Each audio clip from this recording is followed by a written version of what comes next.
In the late 1930s, America was still in the throes of the Great Depression. The stock market crash of 1929 had been followed by years of drought in America's heartland.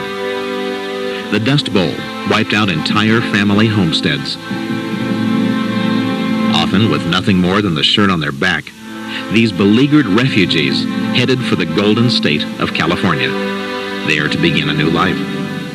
Against this backdrop of despair and hardship, Southern Pacific Railroad President Angus D. MacDonald made a bold move. Believing his company could help break the national recession by providing new jobs, he commissioned the design and manufacture of what broadcast commentator John B. Hughes would later call the most beautiful train in the world, the Daylight. The motive power was built at the Lima Locomotive Works in Ohio. Each engine was cast out of a single piece of solid steel.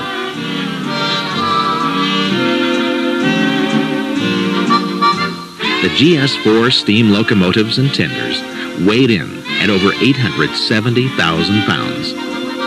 That's 435 tons fully loaded. Coupled together, the engine and tender were slightly more than 110 feet long, 10 feet high, and 15 feet tall. The locomotive put out 78,000 pounds of tractive effort to the drive wheels and was manufactured at a cost of $175,000 each. The wheel arrangement was called a 484. It had four-wheel pilot trucks in front, 8 main drive wheels in the center, and a 4-wheel trailing truck behind the drivers. The 80-inch drive wheels virtually towered over Southern Pacific President Frank Russell Sr. in this 1950s photograph.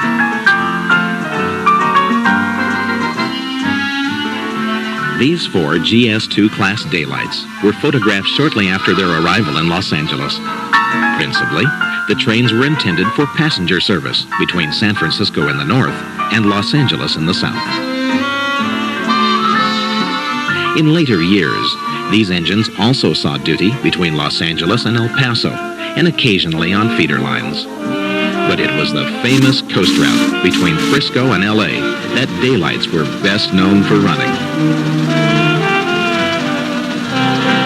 From the engine to the parlor observation car, the Daylight was painted in uncommonly bright-colored stripes of orange, red, and black.